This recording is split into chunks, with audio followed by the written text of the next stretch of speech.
तो हेलो भाई, welcome back guys मेरे एक रिएक्शन चैनल में। तो भाई यार बहुत दिनों से मतलब ये ट्रेलर का मैं रिएक्शन एंड रिव्यू नहीं कर पा रहा था, तो मैंने सोचा आज कोई ना कोई भाई कॉमिक सीरीज़ को ही क्यों ना एक्सप्लेन किया जाए।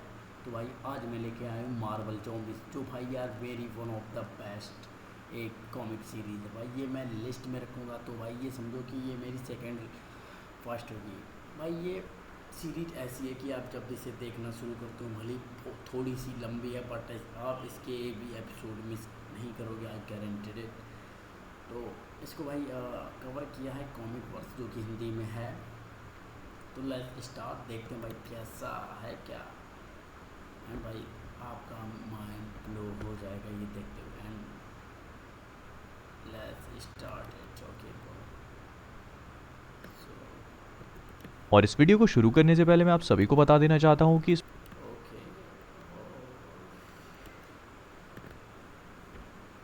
ये मेरा चैनल है गाइस, 72 सब्सक्राइबर हैं भाई। यार जल्दी जल्दी बढ़वा दो, जितनी जल्दी हो जाएंगे भाई उतने ही जल्दी मैं बहुत और भी अच्छे खासे वीडियो डालता रहूँगा भाई, प्लीज़। हाँ भाई सब्सक्राइब करते रहना अगर ये कॉमिक सीरीज़ आपको अच्छी लग रही है तो लेट्स स्टार्ट। इसमें बहुत ज़्यादा खून खराबा है और आप अपने फेवरेट हीरोज़ को कुछ ऐसे ऐसे काम करते हुए देखेंगे जिनसे आपको डरावने सपने आ सकते हैं, या फिर ये भी हो सकता है कि आप उन फेवरेट हीरोज़ को फेवरेट ना रखें। तो बाद में मत बोलना कि मैंने बताया नहीं है। तो इन बिल्कुल। सारी चीज़ों को देखते हुए कॉमिक वर्स से मैं हूँ मोहित, और बिना टाइम वेस्ट किए चलिए शुरू करते हैं। हम आर्ट में देखते हैं कि उसकी होती है, जिसका नेबरहुड इस समय पर इतना फ्रेंडली नजर नहीं आ रहा। हम सब लोग देखते हैं कि उसके कंधे पर एक घाव है और उसी को लेकर वो पहुंच जाता है अपने घर में, जहां पर आंट में और मैरी जेन टीवी देख रहे होते हैं। पीटर उन्हें देखते ही उनसे पूछता है कि क्या वो दोनों ठीक हैं, जिसके जवाब में आंट में और मैरी जेन कहते हैं कि वो बिल्कुल ठीक हैं। लेकिन पीटर की हालत उन्हें कुछ ठीक नहीं लगती, और मैरी जेन की इस बात को सुनकर पीटर जवाब देता है कि वो बिल्कुल ठीक है, बस उसे कुछ समय पहले कर्नल अमेरिका ने काट लिया है। अब जो लोग इस चीज को लेकर कंफ्यूज्ड हैं कि कैप्टन अमेरिका कर्नल अमेरिका कैसे बने, तो मैं उन सभी को बता देता हूं कि मार्वल ज़ॉम्बीज़ का ये यूनिवर्स हमारे मेन मार्वल 616 यूनिवर्स से अलग है। ये एक ज़ॉम्बी यूनिवर्स है और इसका मार्वल के मेन यूनिवर्स से कोई भी कनेक्शन नहीं है। तो इसी वजह से अगर आप किसी भी कैरेक्टर को मरता हुआ या फिर उसे ज़ॉम्बी बनता हुआ देखें, तो ये मत सोचिएगा कि आपके फेवरेट कैरेक्टर्स बर्बाद हो चुके हैं, क्योंकि टेक्निकली वो कैरेक्टर्स हैं ही नहीं। और ये सुनकर मैरी जेन स्पाइडरमैन से पूछती है कि इसका मतलब ये है कि जो चीज़ भी न्यूज़ पे दिखाई जा रही है वो सचमुच सब कुछ सही है, क्या एवेंजर्स नॉर्मल जनता को खाने लगे हैं? और स्पाइडरमैन उनसे कहता है ये चीज़ बिल्कुल सही है, मैंने उन्हें समझाने की कोशिश करी लेकिन उन्होंने मुझे ही अटैक करना शुरू कर दिया। मैं बहुत मुश्किल से वहाँ से निकला हूँ एमजे, और चीज़ें बहुत बुरी हैं, बहुत ज़्यादा बुरी, तो इसलिए हमें जल्दी से यहाँ से निकलना होगा। और ये सुनकर मैरी जेन पीटर से कहती है कि ठीक है, अगर ये बात है तो उन्हें जल्दी वहाँ से निकल जाना चाहिए, क्योंकि वो खुद भी बहुत ज़्यादा डरी हुई है और उसने दुनिया को आज तक इस हालत में बिल्कुल भी नहीं देखा। लेकिन उसके ये कहते साथ ही अचानक ही पीटर को कुछ होने लगता है। वो अजीब अजीब सी आवाज़ें निकालता है और मैरी जेन से कहता है, नॉट वेल, सिक, मेरा पेट, मुझे बहुत दर्द हो रहा है, मेरी भूख। और ये कहते साथ ही पीटर का मास्क पूरी तरह से फट जाता है और वो मैरी जेन पर कूद पड़ता है। बाहर वाले कमरे के शोर को सुनकर आंट में तुरंत ही रूम में आती हैं और पीटर से पूछते हैं कि आखिरकार हुआ क्या है। लेकिन अपने सामने मौजूद नज़ारे को देखकर वो पूरी तरह से चौंक जाती हैं, क्योंकि पीटर मैरी जेन को खा चुका है। और वो आंट में से कहता है, आंट में जल्दी जाके अपने आप को लॉक कर लो बाथरूम में, मेरा अपने आप पे कंट्रोल नहीं है। और वहां से बहुत दूर अर्थ के ऑर्बिट में हम लोग एस्ट्रॉयड एम को देखते हैं। ये एस्ट्रॉयड एम दरअसल में मैग्नीटो का हिडन बेस है, जहां पर मैग्नीटो अपने साथियों के साथ मिलकर बात कर रहा होता है। वो अपने साथी से कहता है, डियर गॉड, ये मैंने क्या कर दिया। और तब हम सभी को पता चलता है कि वायरस और ये ज़ॉम्बी अटैक जो कुछ भी हुआ है, ये सब कुछ दरअसल में मैग्नीटो ने किया है। हालांकि उसने ये चीज़ जानबूझकर नहीं करी, और उसके इस वायरस को स्प्रेड करने के पीछे ये मकसद था कि वो ह्यूमैनिटी को थोड़ा बहुत खत्म कर देना चाहता था, ताकि ह्यूमंस और म्यूटेंट्स की पॉपुलेशन लगभग एक सी हो जाए और म्यूटेंट्स को ह्यूमंस डोमिनेट ना कर पाएं। लेकिन उसका वायरस पूरी तरह से आउट ऑफ कंट्रोल हो चुका है, और इसे देखकर मैग्नीटो को बिल्कुल भी खुशी नहीं होती। उसका साथी उसे काम डाउन करने की कोशिश करता है, लेकिन मैग्नीटो उससे कहता है, मुझे बेवकूफ़ बनाने की कोशिश मत करो, क्या तुम देख नहीं सकते कि नीचे क्या हो रहा है? जो चीज़ हम वहाँ से लेकर आए हैं, जिस चीज़ के साथ हमने डील करी है, वो हमारे कंट्रोल से बाहर है। हमने पूरे प्लैनेट को बर्बाद करके रख दिया, लेकिन अब अफसोस करने का कोई फ़ायदा नहीं है। अगर अगर मैं जाकर कुछ लोगों को बचा सकूं, सिर्फ कुछ लोगों को, तो शायद कुछ हो सकता है। और ये कहकर मैग्नीटो वहाँ से जाने लगता है।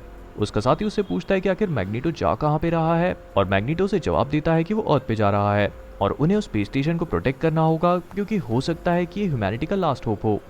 इधर न्यूयॉर्क सिटी में नोवा उड़ते हुए पहुंच जाता है स्पाइडरमैन के घर पे, और उसकी खिड़की से अंदर जाने के बाद वो उसे आवाज देकर ठीक है कहता भाई, है, देख रहे। यो पार्कर, तुम यहाँ पर हो क्या? क्या आई एम बात। Sorry to barge in like this, लेकिन बाहर कुछ बहुत क्रेजी चीजें होने लगी हैं और मैंने सोचा कि तुमसे पूछ लूं कि क्या तुम और तुम्हारी फैमिली ठीक है। हेलो।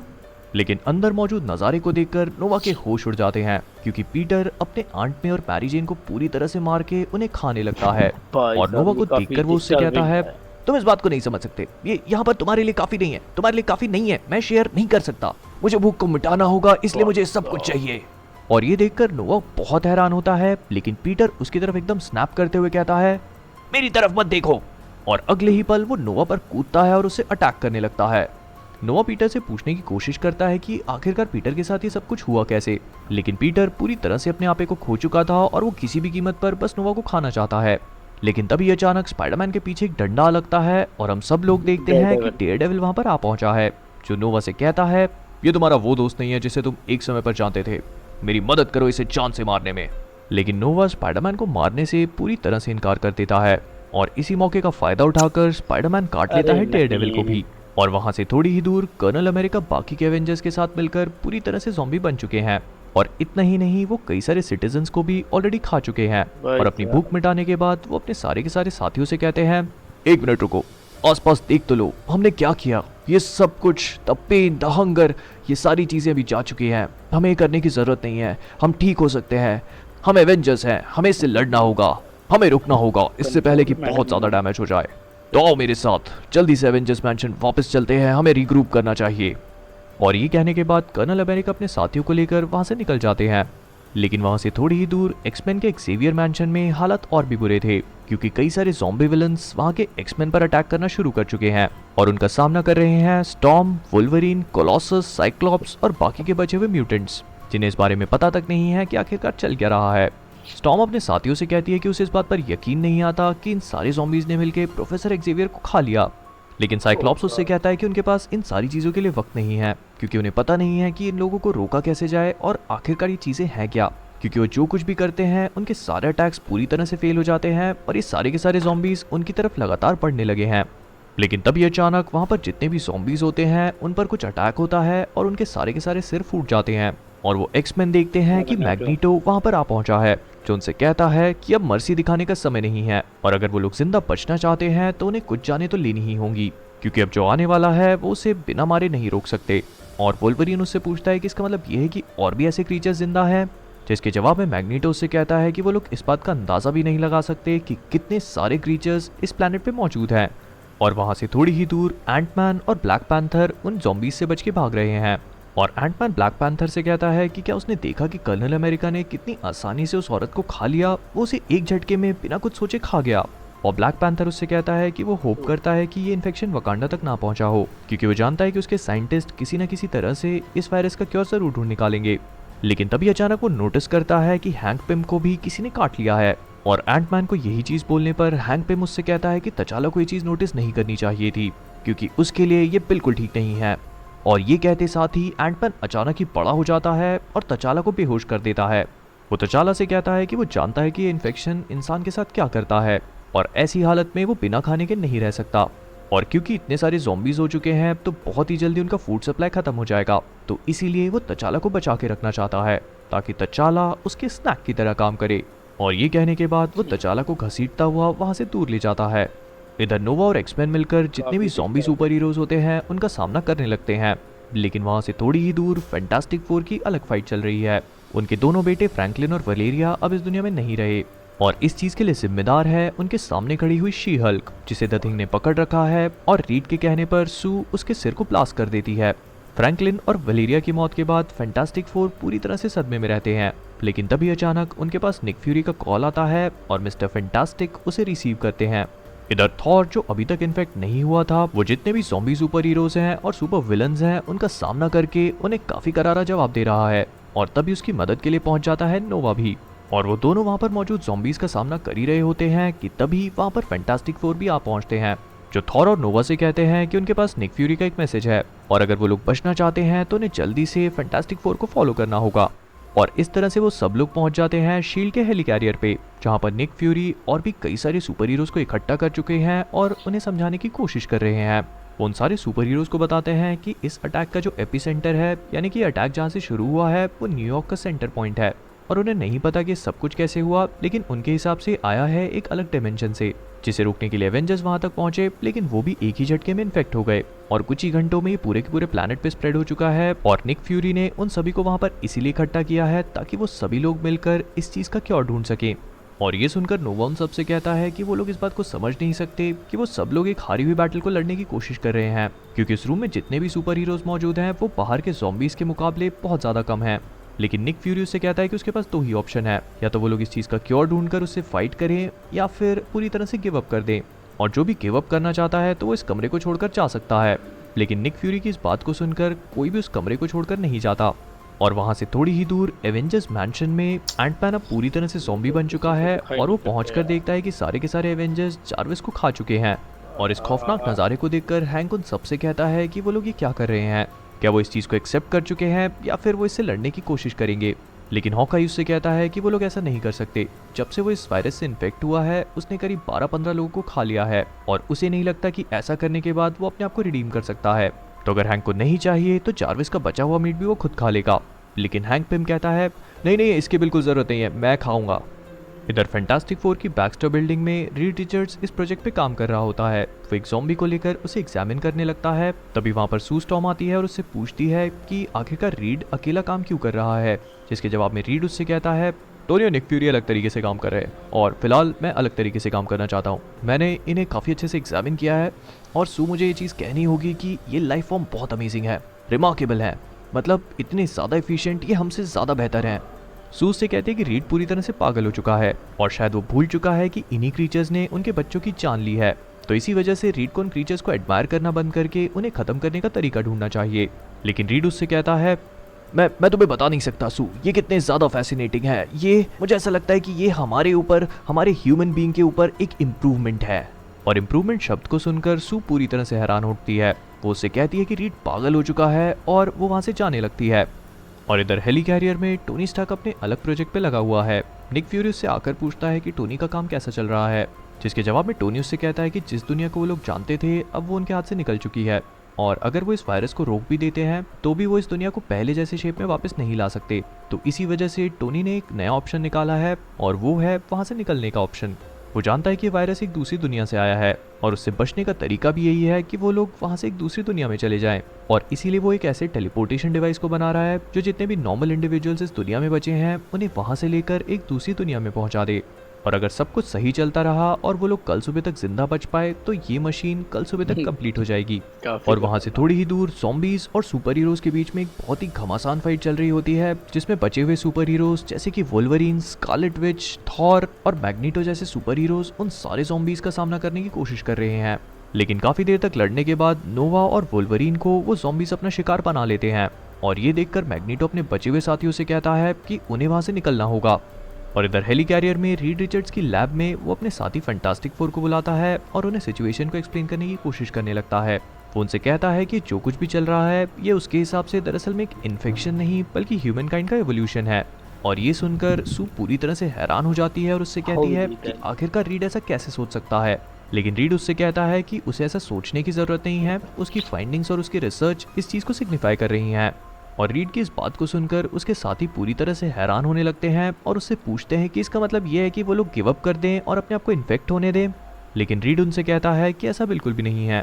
इनफैक्ट उसने अपने साथियों को कुछ ही देर पहले इन्फेक्ट कर दिया है और उसके रिजल्ट सामने आने ही वाले हैं 3, 2 और 1 में। और इसी के साथ human torch, the invisible woman और द थिंग, ये तीनों एक ही झटके में इन्फेक्ट हो जाते हैं और ज़ॉम्बीज बनने के बाद वो रीड पर अटैक करके उसे खाना शुरू कर देते हैं, जिसके रिस्पॉन्स में रीड काफी खुश होता है और उनसे कहता है कि बहुत अच्छी बात है। वो ज़ॉम्बी बनने को फर्स्ट हैंड एक्सपीरियंस करना चाहता है और इसी वजह से उसने अपने आप को इन्फेक्ट नहीं किया। और इस कांड से पूरी तरह अनजान उसी हेली कैरियर के दूसरे कोने में टोनी स्टार्क अपनी मशीन को कंप्लीट कर चुका है और वो निक फ्यूरी को बताता है कि फिलहाल वो एक ऐसी दुनिया को स्कैन करने की कोशिश कर रहा है जहां पर वो लोग जा सके। लेकिन टोनी निक को ये भी बताता है कि वो लोग सिर्फ एक ही बार इस मशीन का यूज कर सकते हैं और अगर वो जिस दुनिया में पहुंचे वहां पर इसी तरह की रिसोर्सेज नहीं हुई तो वो लोग वहीं पर फंस जाएंगे और वही पूरी कोशिश करेगा कि वो लोग जितने ज्यादा लोगों को वहां से ले जा सके उतने ज्यादा लोगों को लेकर जाएं। लेकिन तभी अचानक उस लैब के दरवाजे टूटते हैं और ज़ॉम्बी फैंटास्टिक फोर वहां पर आ पहुंचते हैं और उस मशीन को देखते ही मिस्टर फैंटास्टिक कहते हैं, दूसरी दुनिया, अरे वाह, वहां के कितना लोगों को खतरनाक। खाने में तो मजा आ जाएगा। रीड की इस हालत को देखकर टोनी स्टार्क उससे पूछता है कि आखिरकार रीड ने ये सब कुछ कैसे किया, जिसके जवाब में रीड उसे बताता है कि टोनी को अभी नहीं पता, लेकिन एक बार ज़ॉम्बी बन जाए उसके बाद टोनी को भी समझ में आ जाएगा कि जो भी रीड ने किया है वो बिल्कुल सही है। और ये कहने के बाद वो सारे के सारे फैंटास्टिक फोर मिलकर टोनी स्टार्क पर झूम जाते हैं, जो अपने सूट को पहनने की कोशिश करता है, लेकिन तब तक बहुत देर हो जाती है। लेकिन रीड अपने साथियों से टोनी को पूरी तरह से खाने के लिए मना कर देता है। वो लोग रीड से कहते हैं कि उन्हें बहुत भूख लगी है और वो लोग टोनी को खाना चाहते हैं, लेकिन रीड उनसे कहता है कि उन्हें खाने के लिए बहुत लोग मिल जाएंगे, लेकिन टोनी का दिमाग उनके लिए बहुत इंपॉर्टेंट है और इसी वजह से वो लोग उसे खा नहीं सकते, बस उन्हें उसे इन्फेक्ट करना है। और निक फ्यूरी उस मशीन को वहां से ले जाकर एक दूसरे कमरे में पहुंच जाता है। वो फैंटास्टिक फोर उसका पीछा करने की कोशिश करते हैं, लेकिन निक फ्यूरी उस कमरे के दरवाजे बंद कर देता है। वो बचे हुए सुपर हीरोज जिसमें Thor, doctor strange, storm, Colossus और नाइट क्रॉलर थे, वो निक फ्यूरी से पूछते हैं कि आखिरकार ये डिवाइस को वो कैसे यूज कर सकते हैं, लेकिन निक फ्यूरी उनसे कहता है कि वो लोग इस डिवाइस को यूज नहीं करेंगे, क्योंकि अगर उन्होंने ऐसा किया तो हो सकता है कि वो इस वायरस को अपने साथ एक दूसरी दुनिया में भी लेकर चले जाएं, और निक फ्यूरी किसी भी कीमत पर ऐसा नहीं करना चाहता। और फ्यूरी की इस बात को सुनकर थॉर अपने म्योनिर का यूज करता है और एक ही झटके में उस मशीन को तोड़ देता है। और इसके कुछ ही देर बाद ज़ॉम्बी फैंटास्टिक फोर उस रूम में आ पहुंचते हैं, जो उन सारे सुपर हीरोज को इन्फेक्ट कर देते हैं और निक फ्यूरी को पूरी तरह से खा जाते हैं। और इसके कुछ ही मिनटों बाद हम सभी लोग देखते हैं कि storm, Thor, doctor strange, night crawler, अब ये सब लोग भी ज़ॉम्बीज बन चुके हैं। और रीड उन सबसे कहता है, और भाई अब हम इस मशीन को उठाएंगे और बैक्सटर बिल्डिंग में लेकर जाएंगे, जहां पर हम सभी लोग इसे एक बार फिर से रीबिल्ड करेंगे, क्योंकि जिस तरह से हमारा कितना इन्फेक्शन disturbing फैल रहा है तो ये पूरी दुनिया में फूड खत्म हो जाएगा और अब हम दूसरी दुनिया में जाकर इस इन्फेक्शन को फैलाएंगे। Thanks a lot for watching guys. अगर आप सभी को वीडियो पसंद आया हो तो भाई साहब मतलब काफ़ी डिस्टर्बिंग था यार। इवन यार अगर इसकी अगर मूवी कोई एडेप्टेशन ले भाई, आई मीन नामुमकिन है भाई, कोई नहीं कर सकता कि भाई ये इस मूवी की कोई एडेप्टेशन नहीं बनाए। एंड इसमें कुछ सीन्स भाई बहुत ही ज़्यादा डिस्टर्बिंग मुझे लगे, माइंड ब्लोइंग। अभी आप धीरे धीरे इसके और भी एपिसोड जब देखेंगे भाई, सुनेंगे भाई, बहुत ही तगड़ा इसका एक्सपीरियंस रहेगा आप लोगों को। तो भाई मिलते हैं बस ऐसे ही एक नए एपिसोड को अगले दिन, तो तब तक के लिए बाय।